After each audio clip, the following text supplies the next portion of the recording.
오늘 유익한 자가 되자. 우리가 또 옛사랑 초청잔치를 또 이번에 19번째지만 온라인 전도법은 3번째입니다. 그래서 코로나 시대를 맞이해서 우리 교회가 온라인 전도법을 시작하고 있는데 이때가 오기를 기다렸습니다. 우리는 기본적으로 전도하는 것이 사명이고 우리가 하나님을 기쁘시게 하는 것이기 때문에 오늘 선포식을 또 오후에 하게 됩니다. 그래서 유익한 자가 되자라는 제목을 잡았는데요. 저는 이 세상에 세 종류의 사람이 있다는 이야기를 제가 10대 때, 청소년 때 그 같은 동네 집안 내 누님뻘 되는 분이 결혼식에 이천에 있는 어떤 예식장에 갔을 때 제가 그 주례 선생님, 목사님이 아니셨어요. 믿는 집이 아니었기 때문에 그 주례 선생님의 말씀을 잘 들었어요. 저는 원래 어려서부터 선생님의 말씀이나 어르신들의 말씀을 잘 듣는 그 습관이 있었어요. 모범생이죠.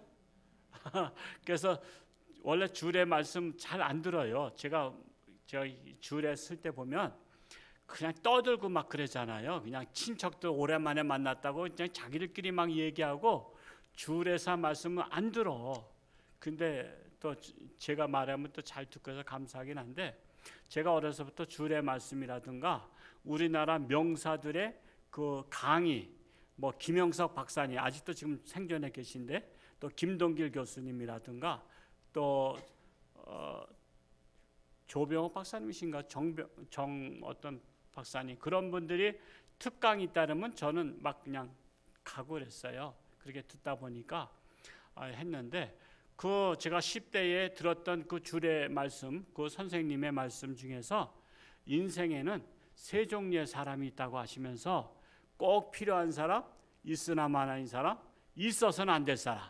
그런데 여기 신랑 신부는 꼭 필요한 사람으로 가정에서 필요하고 직장에서 필요하고 지역사회에서 필요한 사람이 되시기를 바랍니다 라는 그 말씀을 신랑 신부한테 했는데 제가 덤으로 들었어요. 그러면서 제가 은혜 받았습니다.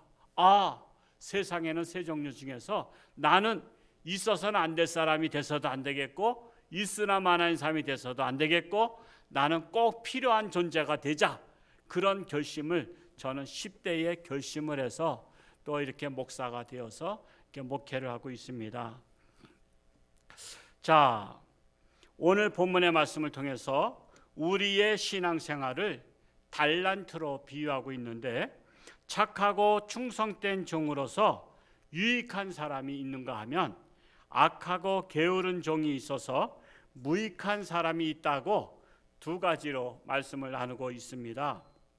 그렇다면 나는 지금까지 착하고 충성된 사람으로 인정받는 사람인지 아니면 악하고 게으른 사람으로 인정받고 있지 않는지, 인정을 받아도 착한 사람으로 아니면 악한 사람으로 인정받고 있지 않은지 나 자신을 발견하는 시간이 되시기를 축복합니다. 내 인생의 가장 중요한 발견은 뭐냐면 저 멀리 있는 천체를 발견했다고 신문에 때로는 막 나요. 아주 새로운 행성을 발견했다. 근데 제가 볼 때는 그 뉴스보다 더 중요한 것은 나 자신을 발견하는 것입니다. 나 자신. 내가 유익한 자로 살고 있는지 아니면 무익한 자로 살고 있는지는 내 자신을 발견해야 알 수가 있습니다. 제가 한번 얼마 전에 유튜브 동영상 중에서 재밌는 걸 봤어요. 큰 거울에 커다란 거울 앞에 고양이를 세워놨더니 고양이가 거울로 가까이 갈수록 상대편에 있는 고양이도 가까이 오는 거야. 근데 그게 자기인 줄을 몰라. 우리 사람은 거울인 걸 알잖아요. 근데 고양이는 거울에 처음 봤기 때문에 자기가 가까이 가서 눈을 째려볼수록 상대방 고양이도 눈을 째려보는 거야. 그래서는 가까이 가더니 고양이는요 상대방을 어떻게 제압했냐면 발로다 탁 쳐. 그런 게 있어. 발로다 딱 치는데 그 거울을 향해서 거울에 비춰진 고양이한테 탁 치니까 거울에만 부딪혔지 상대방은 안 맞은 거야. 그러니까 안 맞으니까 이상하니까 또 다시 팍 치고 또 다시 팍 치고 그랬는데 이게 상대방이 내가 때리는 발이 들어가긴 들어가는데 상대방이 안 맞은 거야. 그러니까 이상하다 막 그러면서 그런 영상을 봤어요. 고양이가 참 똑똑한 것 같으면서도 바보 같죠? 근데 저는 그걸 보면서, 저는 뭘 봐도 저는 항상 제가 생각하는 사람이에요. 로댕이 생각한 사람이 한 것처럼 고양이보다 더 어리석은 게 사람이요. 사람이 똑똑한 것 같아도요, 남들은 발견할 줄 알고 남들의 잘못은 발견할 줄 알면서 자기 자신의 발견은 발견할 줄 몰라. 자기를 깨닫지 몰라. 고양이는 IQ가 동물이니까 사람보다 나빠. 사람보다 나쁜데도 우리 사람은 IQ가 좋잖아요. 보통 100 넘잖아요. 웬만하면. 그런데도 똑똑한데도 자기를 발견하지 못해. 그러니까 제가 그 영상을 보면서 사람이 고양이만도 못하다. 우리는 그걸 보면서 재미있고 야 고양이 바보짓 한다 그러지만 사실은 사람이 바보짓 할 때가 얼마나 많은지 몰라요. 그래서 우리는 뭘 발견해야 되느냐? 우주 만물 발견하는 것보다 더 중요한 것은 나 자신을 발견하는 것이다. 오늘 나 자신을 발견하고 돌아가실 수 있기를 축복합니다. 그래서 수많은 사람들이 자기 자신을 발견할 생각은 하지 않고 남의 잘못만 발견하려고 해요. 마치 위대한 것이라도 발견한 듯 남의 잘못을 폭로하고 비난하고 뭐 그냥 기자회견까지 해서 내가 누굴 발견했다. 그래서 뭐 한참 그 전에 대통령 선거할 때 내가 줄리를 안다 그러면서 그냥 내가 줄기를 줄리 만났던 사람이라고, 내가 뭐 몇십 년 전에 줄리를 내가 가발에서 뭐 봤다, 술집에서 봤다 그러면서 그걸 기자회견하는 걸 봤어요. 여러분, 자기를 발견해야지 남의 비리나 남의 잘못을 발견하고 그걸 기자회견까지 하고 그걸 또 시간 내서 보는 사람들, 저는 그걸 보면서 누구를 지지하고 고하를 막론하고 우리는 남을 발견하지 말고 누구를 발견하자? 나를 발견하자. 남 발견할 시간 있으면 남 발견해서 나한테 유익된 게 뭐예요? 도대체 나를 발견해야지. 내 속에, 내 마음에, 내 정신에 무엇이 문제인지를 발견하는 게 더 급선무한 사실이에요. 그게 중요합니다. 그래서 오늘 본문의 말씀 달란트를 통해서 나 자신을 발견하는 시간이 되시기를 축복합니다. 하나님은 모든 사람에게 다양한 달란트를 주셨어요. 각자에게 다양한 달란트를 주신 이유는 그 달란트를 가지고 인생을 살아갈 뿐만 아니라 그 달란트를 잘 활용해서 최대 효과를 내며 살라는 것입니다. 뿐만 아니라 그 달란트를 통해서 내게 주신 하나님 앞에 영광을 돌리며 살라는 것입니다. 그래서 어떤 사람에게는 화가의 달란트, 어떤 사람은 음악의 달란트, 또 어떤 사람에게는 과학의 달란트, 또 어떤 사람에게는 말의 달란트, 어떤 사람은 글의 달란트, 또 어떤 사람에게는 치료하는 의사의 달란트, 어떤 사람은 상담가의 달란트. 여러분, 각자 달란트가 다 달라요. 그래서 자기 달란트를 발견해서 그것을 부지런히 개발하는 게 중요해요.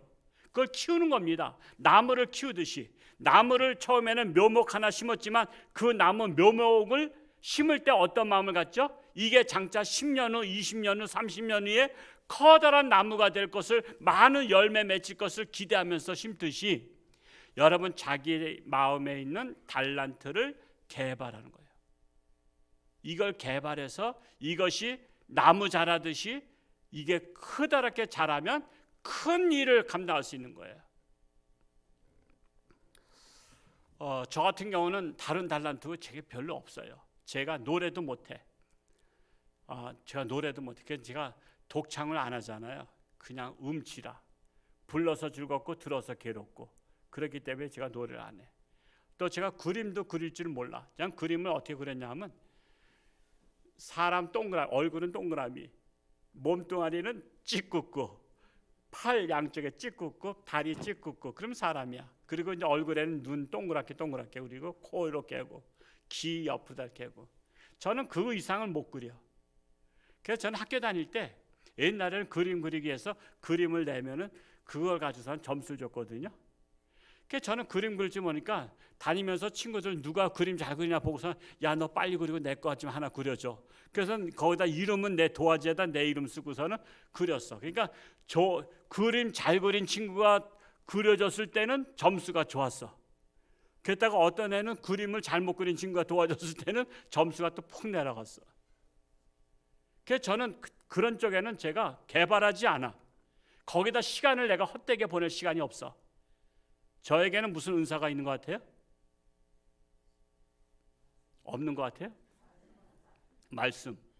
저에게 말씀 은사가 있어요. 근데 제가 아쉬운 것은 제가 일찌감치 제가 이 말씀을 준비하고 주의 종 준비를 했으면 제가 정말 제대로 된 설교자가 됐을 텐데 제가 뒤늦게 했어요. 제가 뒤늦게 세상에서 사업하느니 뭐하느니 하다가 뒤늦게 40이 넘어서 목사 안수 받다 보니까 제가 아쉬운 거야. 제가 아쉽고 내가 너무나 안타까워서 여러분에게 말씀드린 겁니다. 여러분 자기 발견을 빨리 발견하게 하시고 그것을 발견했으면 어렸을 때부터 빨리 그걸 개발하게 하는 거야. 늦게 발견하면 소용없어. 80, 90대 가지고 발견해서는 그때 언제 그걸 연습하고 언제 그걸 노력하겠어요. 그러니까 우리 어르신분들은 내가 이제 언제 발견해서 개발하냐 하지 마시고 차라리 자식들한테 빨리 자식들이 발견해 주시고 손주들 발견해서 그 올바른 길로 갈 수 있도록 도와주시길 바랍니다. 그런데 어리석은 사람들은요, 내 인생에게 주신 달란트를 찾을 생각을 안 하고 남에게 준 달란트만 부러워해. 그냥 남 따라가는 거야. 누가 인기 있대, 그러니까 그 길로 가고, 누가 인기 있대, 그 길로 가고. 근데 달란트가 없는 사람은 그 길 따라가 봤자 시간만 헛되게 보내는 거야. 그러니까는 그런데 시간 헛되게 보내지 말게 하고 그 시간이 있으면 네 달란트를 개발하라고 말씀해야 되는 것입니다. 우리 홍천주안교회 성도님들은 자기 달란트를 우선순위로 찾으시는데 최선을 다하시기 바랍니다. 그러나 안타깝게도 내가 못 찾으면 서로 품앗이하면서 상대방 달란트 찾아주는 거예요. 예를 들어서 아내 달란트를 남편이 찾아주면 좋죠. 여보, 당신은 그 달란트가 있어. 내가 팍팍 밀어줄 테니까 열심히 한번 해봐. 그래서 남편이 아내 달란트를 밀어줄 수 있어요. 또 아내가 남편 달란트를 발견하고 밀어줄 수 있어요. 제가 옛날 이야기들을 유튜브에서 제가 그래서 들어요. 옛날 이야기들 중에 재미있고 또 유익한 게 많아요. 어떤 가난한 선비가 그냥 어려우니까 공부는 안 하고 맨날 일만 하는 거야. 그러니까는 그 부인이 여보, 내가 살림과 애들은 책임질 테니까 과거 급제할 때까지 한양에서 오지 마세요. 집안 걱정하지 마세요. 내가 바느질 품앗이라 해서라도 내가 집안은 일으킬 테니까 당신은 공부만 하세요. 그래가지고 과거에 급제하신 분들이 참 많더라고. 그러니까 남편이 공부에 대한 은사가 있는 것 같으면 남편을 아내가 밀어주는 거야. 그러면 절대 손해 아니야. 같이 영광을 받는 거야. 그래서 남편이 정승이 되면 정승 부인이 되는 거야. 그래서 여러분 달란트를 자기가 발견하지 못하는 분들은 남편이 아내를 발견해주고 아내가 남편을 발견해주고 부모님이 자식을 발견해주는 거야. 그래서 무조건 자식이 가는 길을 무조건 반대만 할 것이 아니라 그것이 달란트가 있다면 그 달란트를 도와주고 밀어주는 거야. 그러면은 아주 훌륭한 인물이 배출될 수가 있는 것입니다. 그런데 오늘 본문 말씀에서는 두 종류의 사람이 나오고 있어요. 두 종류의 사람이 나오는데 첫 번째로는 착하고 충성된 유익한 사람이 나옵니다. 착하고 충성된 유익한 사람. 우리 오늘 마태복음 25장 21절을 다시 한번 같이 읽어보겠습니다. 시작. 그 주인이 이르되 잘하였도다. 착하고 충성된 종아, 내가 적은 일에 충성하였음에 내가 많은 것을 내게 맡기리니 내 주인의 즐거움에 참여할지어다 하고라고 말씀하고 있어요. 자, 달란트 비유에서 어떤 사람이 타국에 갈 때 그 종들을 불러서 자기의 소유를 맡긴가 같다면서 달란트 비유를 말씀하셔요. 자, 그런데 우리가 성경의 것은 비유는 다 잘 이해해야 돼요. 공통적으로 비유라는 것은, 자, 성경은 하나님의 말씀이고 하나님이 주인공이잖아요. 하나님이 쓰신 거니까 하나님이 주인공이라고. 그래서 여기에서 어떤 사람 그러면 하나님이셔요. 사람으로 비유한 거예요. 또 때로는 주인 나와 그러면 하나님이셔. 어떤 지도자 나오면 그 하나님이셔. 자, 여기에서 어떤 사람이, 거기 하나님이 누구에게 자기 소유를 종들한테 맡겼어. 그럼 종들은 누구예요? 하나님의 백성들. 하나님의 백성들한테 달란트를 맡겼다는 거예요. 달란트.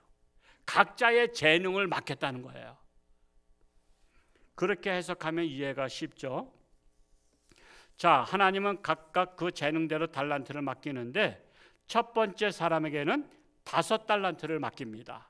우리 한번 15절, 25장 15절을 같이 한번 읽어볼까요? 시작.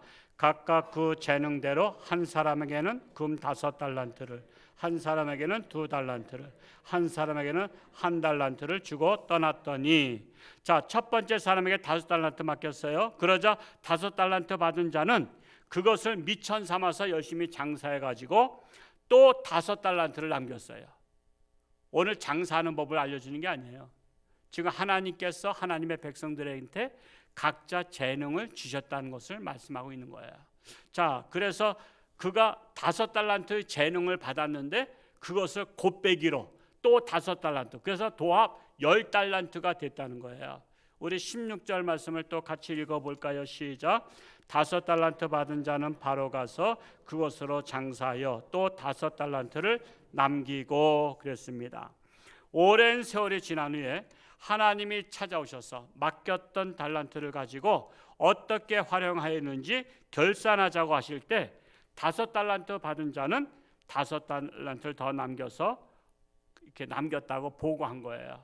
19절과 20절을 한번 읽어볼까요? 19절 20절 시작. 오랜 후에 그 종들의 주인이 돌아와 그들과 결산할세 5달란트 받았던 자는 5달란트를 더 가지고 와서 이르되 주인이여 내게 5달란트를 주셨는데 보소서 내가 또 5달란트를 남겼나이다. 그런데 얼마나 자랑스러워요. 주인 앞에 떳떳이 나타나서 내가 이렇게 5달란트 남겼습니다. 칭찬받을 거 생각하니까 여러분 보고할 때는요, 아유 오늘도 또 죽었구나, 오늘도 또 책망받겠구나, 오늘도 야단맞겠구나, 그런 보고를 해서 되겠습니까? 이왕이면 칭찬받는 보고를 해야 되겠죠.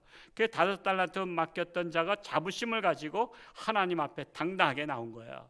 내가 이렇게 하나님께 주신 5달란트를 내가 5달란트 더 도합해서 10달란트 이렇게 남겼습니다. 그래서 가져온 거예요. 얼마나 자랑스럽습니까? 그러자 하나님께서 만족하시면서 칭찬하시죠. 21절 한번 읽어볼까요? 다시 한번 읽어봅니다. 시작.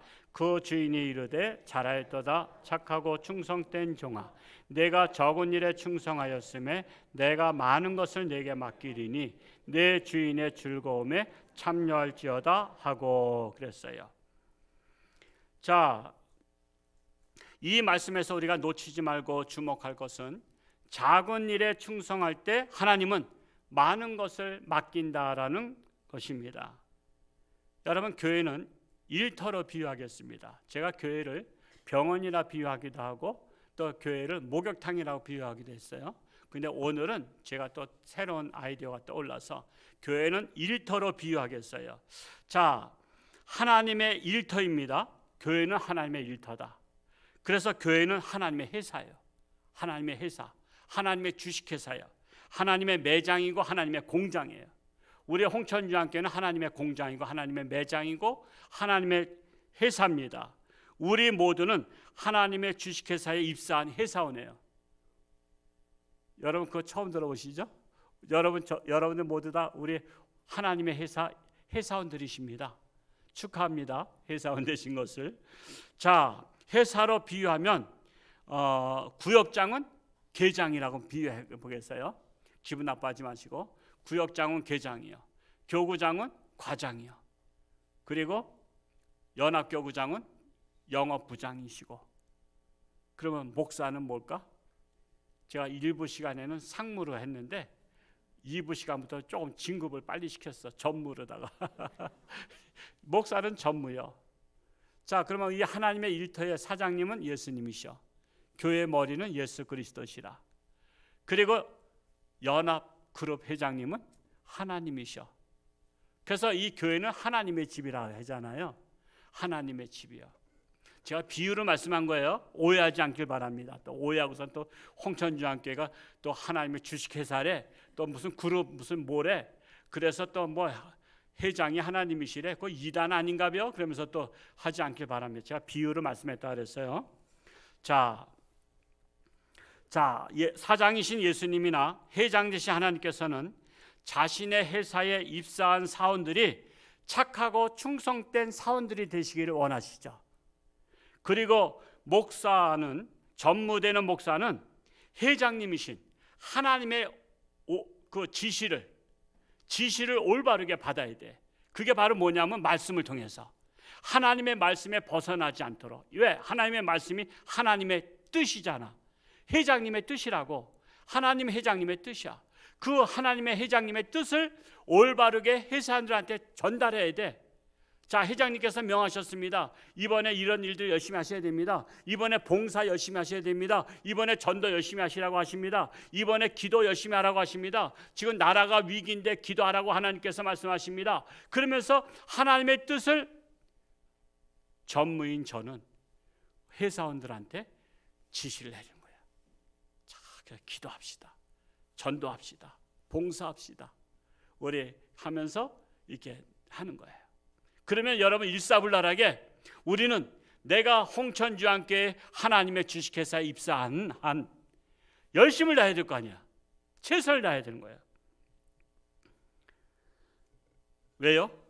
하나님의 칭찬을 받아서 상급으로 하나님께 더 큰 복을, 하나님께로부터 더 큰 복을 받기 위함이에요.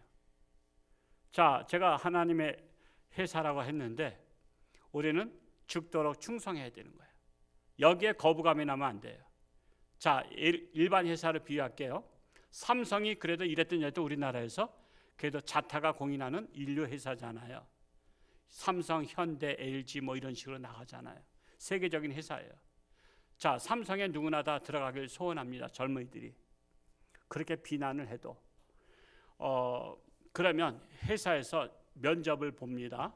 당신은 우리 회사에 들어오면 죽도록 충성하겠습니까? 그러면은 아니요, 지금 시대가 어느 때인데 내 실속도 차리고 내가 내 시간을 철저히 가져야지요. 이렇게 말하면 그 사람은 붙을까 떨어질까? 그럼 100% 떨어지는 거지. 아, 제가 뭐 저 삼성에 입사만 시켜주신다면 제가 열심히 할 수 있습니다. 내가 평생 내가 몸 바쳐서, 내가 마음 바쳐서, 시간 바쳐서 죽도록 충성하겠습니다. 그래도 될까 말까요? 왜? 100명 뽑는데 1000명이 왔으니까. 하나같이 그렇게 말들을 해. 그래서 진심을 담은 사람의 면접에서 합격하는 거야.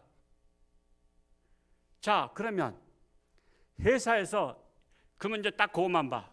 내가 회사에 면접을 봤더니 말이야 죽도록 충성하래. 날 죽으라는 얘기야?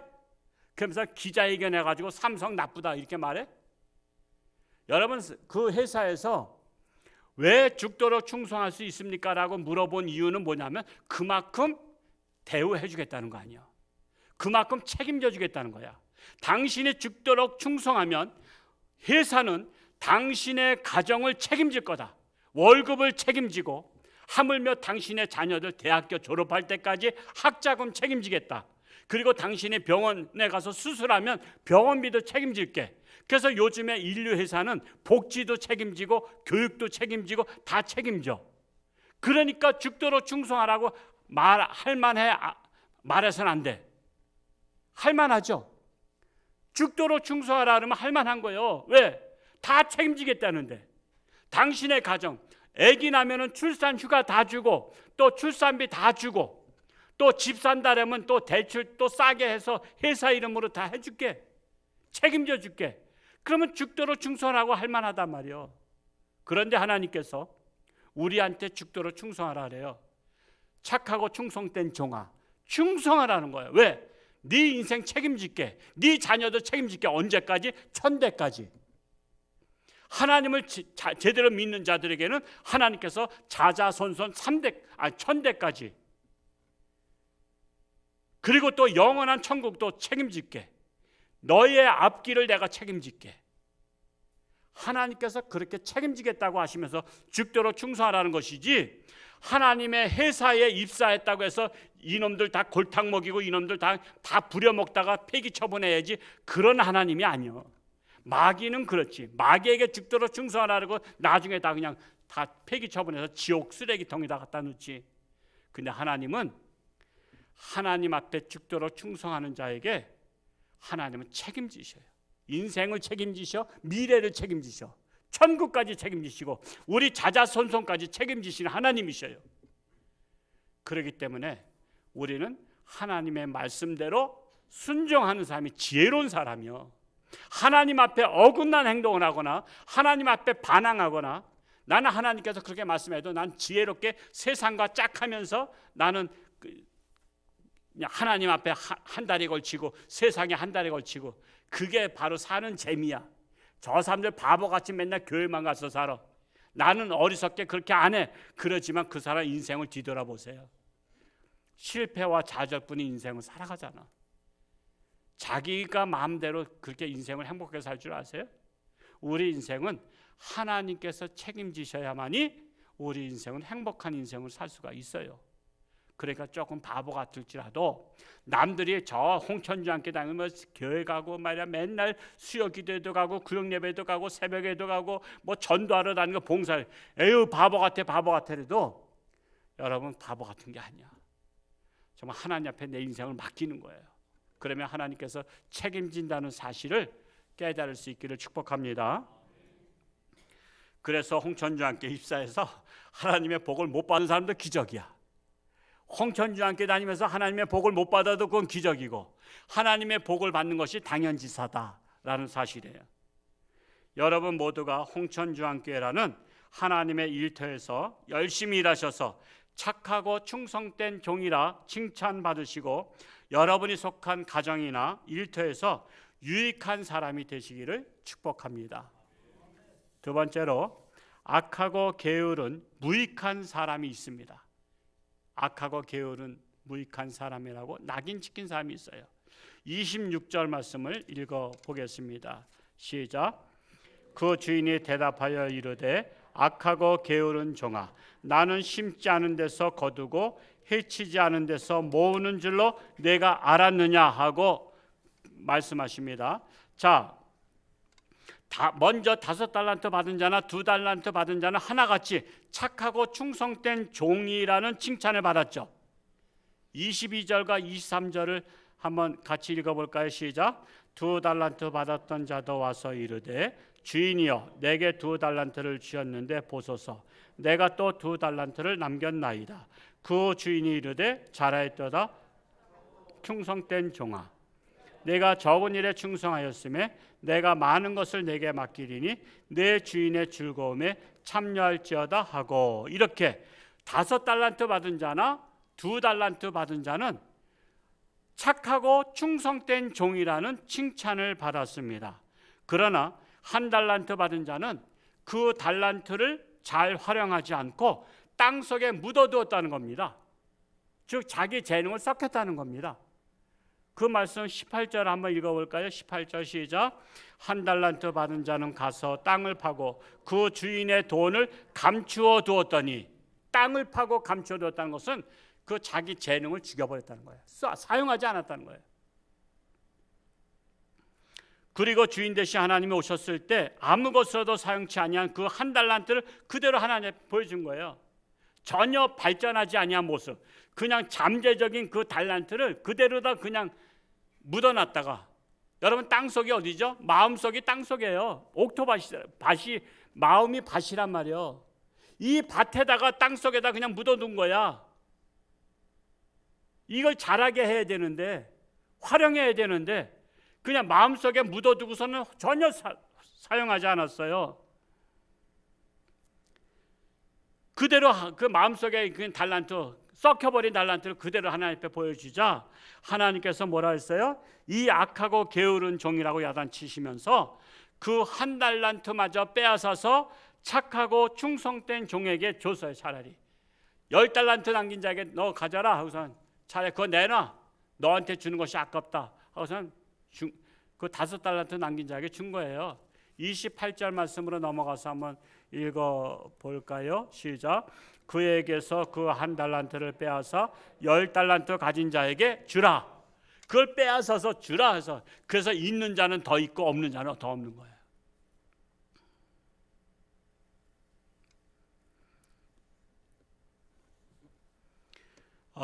그래서 이 세상에는 무릇 있는 자는 더 받게 되는데, 그 29절 말씀을 읽어볼까요? 29절 시작. 무릇 있는 자는 받아 풍족하게 되고 없는 자는 그 있는 것까지 빼앗기리라.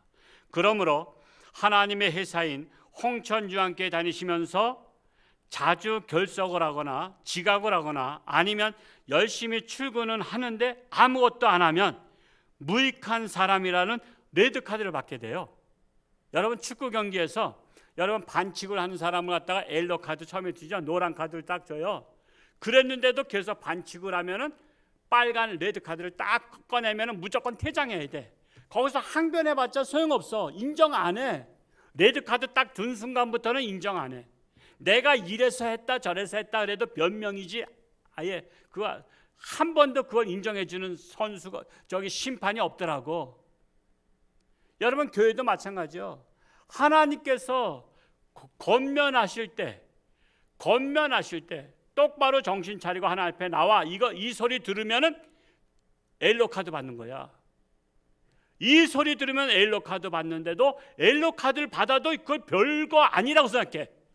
그래서 현찮게 신앙생활해. 그러면 하나님께서 레드 카드를 꺼내 두셔요. 근데 이 레드 카드는요, 교회에서 자기한테 안 보여. 근데 레드 카드를 받은 사람은요, 하나님은 내가 하나님께서 나를 쫓아냈구나 생각하지 않고 내가 스스로 시험에 들어. 그래서 내가 홍천주와 함께 갔더니 목사님이 어때서 누가 어때서 그러면서 책임을 남한테 전가하면서 내가 이래서 교회를 떠나 그렇게 말하는데, 실상은 하나님께서 이미 자격 없는 자에게 레드 카드 준 거야. 여러분 눈에 보이는 것만 보이는 게 아니라는 사실을 아셔야 돼요. 자기 스스로 떠나게 만들어. 자기 스스로 시험 들어서. 그래서 그런 일을 당하지 않도록 우리는 레드카드 받지 않도록 옐로카드 받지 않도록 하나님의 지시를 받은 저 전무 이사인 이민수 목사가 하나님의 뜻을 제가 온전히 전하잖아요. 정신 차리고 기도하라. 나라가 어려울 때 교회가 어렵고 우리 모두 어려울 때는 빨리 기도하라. 금식 기도하라. 제가 그러잖아요. 그걸 헛소리 들으면 안 된다니까. 지금은 이제 날씨도 선선하니까 하나님께서 전도하기를 원하십니다. 때를 따라 어떤지 못 어떤지 전도하라. 그러면 아유 또 목사님 지겨워 또 그 소리 안 해. 아니 내가 하는 소리요. 내가 하나님 회장님의 지시를 받아서 하는 거지. 하나님의 말씀에 그렇게 써 있으니까 하는 거지. 죽도록 충성하라니까. 하나님이 우리 홍천장기 목사님 교주야? 죽도록 충성하라 그래? 교주들이 하는 소리지. 왜 하나님의 회장님 말씀 듣고 제가 하는 거라니까. 하나님 말씀에 죽도록 충성하라는 소리가 있어요 없어요? 있잖아요. 기도하라 소리가 있어요 없어요? 있잖아요. 전도하라 소리가 있어요 없어요? 있잖아요. 너희는 선한 사업을 하라 있어요 없어요? 다 있단 말이에요. 제가 하나님의 말씀에서 벗어나서 지시하지 않아요. 월권행위야. 그러면 하나님 앞에 월권행위 하는 거야. 너는 내가 지시하지 않은 네 말을 전하냐? 그러면 내가 월권행위 행하는 거예요. 그래서 제가 강단서 선포하는 것 가지고 시험 들 일이 없어. 왜? 하나님의 말씀대로 전하니까. 걔가 시험 들어서 떠나는 것은 이미 레드카드 받았지만 자기는 레드카드 받은 줄도 모르고 자기가 스스로 떠난 것 같지만 실상은 하나님께서 아웃끄는 거예요. 그래서 우리 교회 레드카드 받는 분 한 분도 없기를 축복합니다. 옐로카드 받을 때 빨리 정신 차리시기 바랍니다. 옐로카드 받을 때. 여러분 구역장님들은 구역 성도들한테 교회 아직도 못 나오신 분, 코로나 때문에 숨어 있는 분들 빨리 나와. 하나님이 당신 옐로카드야. 옐로카드. 당신 더 이상 안 나오면 하나님께서 믿음 뺏어가. 우리 믿음 뺏기면요 아무것도 아니에요. 우리 하나님 안 믿어. 그래서 지금 세상에서 여러분 전도하다 보면요, 어떤 분은 권사 출신인데도 교회를 안 다니는 분도 있고, 집사 출신인데 안 다니는 분도 있어. 그 사람들요 다 레드카드 받은 사람들이야. 믿음 다 떠나간 거야. 믿음 다 압수한 거야. 1달란트 뺏어서 5달란트 받은 자에게 준 것처럼 그의 믿음을 뺏어가지고 더 열심히 한 사람에게 믿음을 강화시킨 거예요. 여러분 그 원리를 모르니까 시험 드는 거예요. 시험 드는 거예요.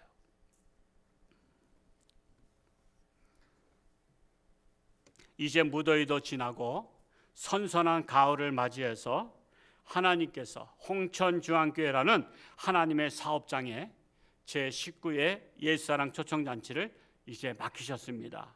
올해 각자 갈 일은 천국잔치에 초청하는 거예요. 이번엔 200명을 초청하기로 정했어요. 제가 기도하면서 우리가 재작년에 코로나 때 100명을 초청했더니 110명이 왔어. 그랬더니 두 번째 할 때는 에이 뭐 내가 초청 안 해도 남들이 다 초청하겠지 해서 느슨해지니까 104명 왔어. 이래가지고 느슨해서 안 돼. 그리고 하는 사람만 열심히 하고 안 하는 사람은 또 아예 안 해. 그래서 이번에는 200명. 그래서 긴장을 풀지 말고 각 교구당 20명씩, 그리고 청년부 20명, 그리고 스스로 오시는 분 20명이면 딱 200명이야. 그래서 조총도 이번에 좋은 거로다가 아주 그냥 밤새도록 불 떼어서 졸여가지고 만든 것을 그냥 이번에 200개 하여튼 사왔어. 왜? 200명 초청할 거니까. 기대하시라 개봉박도. 하여튼 우리가 이번에 한번 청국잔치를 하는 거예요. 자, 그러면 여러분이 할 일은 뭐예요? 여러분은 초청만 하면 돼. 근데 초청하는 게 어려워요? 쉬워요? 쉬워. 쉬운데 쉬운 걸 어렵게 생각해. 예를 들어서 자, 요즘은 카페 시대잖아요. 카페 문화가 있어. 자, 카페가 새로 생겼어. 카페가 새로 생겼는데 야, 카페 새로 생겼다. 우리 가보자. 내가 살게. 내가 커피 한 잔 쏠게. 그 말하기가 친구한테 말하기가 어려워 쉬워? 어려우신 분 계셔요? 어렵다면 그 이상한 사람이지. 아니 내가 돈을 줘서 내가 새로 생긴 카페에 내가 커피를 쏘겠다는데 그거 자신 있게 말할 수 있는 거 아니야? 자, 그 식당으로 바꿔보자고. 홍천에 인류 요리 식당이 생겼어. 맛도 좋고 값도 싸. 그래서 친구들 다 부른 거야. 야, 내가 밥 살게. 야, 우리 새로 생긴 식당에 가자. 그 말이 어려워 쉬워? 어려울 거 하나도 없잖아요. 그거는 자부심을 가지고 친구들 초청할 수 있잖아. 그런데 교회가 천국잔치를 벌였는데, 교회가 천국잔치를 벌려서 야, 내가 초청하는 거야. 우리 가보자. 초청잔치에 너 와. 그리고 내가 내 대신 교회에서 선물 다 조총을 다 하나씩 줄 거야. 그리고 하나님의 말씀을 전해줄 거야. 이 말을 전하기가 쉬워요? 어려워요? 근데 또 이건 또 어렵대. 입이 안 떨어진대. 여러분 입이 안 떨어지면 입이 병든 거예요. 입은 떨어져야 돼. 할 말을 할 줄 알아야 되고 안 할 말을 안 할 줄 알고 자기 조절 능력이 입에 있어야 된다고. 입에서 아무 말이나 함부로 하면 안 되잖아. 근데 세상 말은 그렇게 잘잘잘잘 하면서 왜 하나님 앞에 초청할 때는 말을 못하냐 말이야. 이건 말도 안 되는 거예요. 저희 아버지께서 생신을 하시면 시골은 옛날엔 그랬어요. 60년대 70년대 잔치를 해서 잔치. 저희 아버지가 그렇게 내가 나이를 따져보 계산해 보니까 40대 말이나 50대 초에 생일 잔치를 하시면 저하고 형님은 동네마다, 그러니까 저희 동네 중심이 있고 그 밑에 동네 옆에 동네 세 동네가 있어. 거기에 아버지 친구들을 다 초청하는 거예요. 저희가 맡았어. 그러면 제가 초등학교 때 가는 거야. 그 누구네 집 다 알아. 아버지 친구 집. 가면은 벌써 왜 온 줄 알아. 왜냐면 옛날에는 남의 집 생신, 남의 집 제사 다 알거든. 저희 아버지 저 식사하러 오시래요. 그러면 알았다 갈게. 그러면서 다 다니는 거야. 그 말하기가 어려워 쉬워? 어려울 거 하나도 없어. 내가 생일 잔치 차린 것도 아니야. 부모님이 어르신들이 다 차려놓고 나는 가서 전하기만 하는 거야. 나는 와서 잡수라고 전하기만 하는 거야. 그러면 동네 사람들 다 오는 거야. 그거 말 전하는 게 뭐가 어려워. 내가 말도 못한 사람도 아니고. 그것처럼 천국잔치는 교회에서 베풀고 있는 거예요. 다 준비하고 다 세팅해서 준비하고 하는데 여러분이 할 일은 뭐요? 여러분이 아시는 분들, 아직도 천국을 모르는 분, 아직도 구원받지 못한 분들한테, 그들한테 하나님 앞에 오시라고, 우리 주식회사 한번 와보라고, 우리 전시관에 와보라고. 그래서 설명회를 한다. 설명회가 뭐야? 여러분 상품 설명하는 데가 있잖아요. 그것처럼 우리는 무슨 설명회를 해? 하나님 나라 설명회 하는 거야. 예수님이 어떤 분야인 걸 설명회 하는 거야. 그걸 갖다 설교라고 하는 거잖아요. 그러니까 우리 하나님의 회사에 와서 회장님이시 하나님 앞에 문화 인사도 드리고 내가 소개시켜 줄게. 그러면서 와서 우리 전무님 목사님도 소개시켜 줄게. 그래서 모시고 오는 거야. 그리고 여기 모시고 와서 설명회 듣고서는 그 설명회를 듣고 잘 이해한 사람은 나도 예수 믿겠다 하고선 결심하게 되고 그 장차 천국 갈 수 있는 사람이 되는 거잖아. 그러니까 손해볼 게 뭐가 있어요. 그래서 이번 천국 잔치 2달 동안에 우리 또 한 날 초청하면은 또 코로나하고 또 괜히 또 밀집돼서 또 홍천주한테 집단 코로나 발생했다고 또 소문 나면 또 이미지 버리니까 2달 동안에 여러분 널널한 시간에 8시든지 9시 반이든지 11시든지 아니면 오후 예배든지 아니면 수요일 날이든지 아니면 새벽 기도든지 여러분 널널한 시간에 초청하시기 바랍니다. 할 수 있겠죠? 이거 못하면 기적입니다. 이것도 못해도 기적이에요. 이번 기회에 자신의 달란트를 땅에 묻어두는 악하고 게으른 종이라는 소리를 듣는 성도가 한 분도 없으시기를 축복합니다. 무익한 종이라는 소리 듣는 분이 한 분도 없으시길 축복합니다. 모두가 하나같이 잘했다 충성된 종아, 착하고 충성된 종이라고 칭찬받는 유익한 자가 되시기를 축복합니다.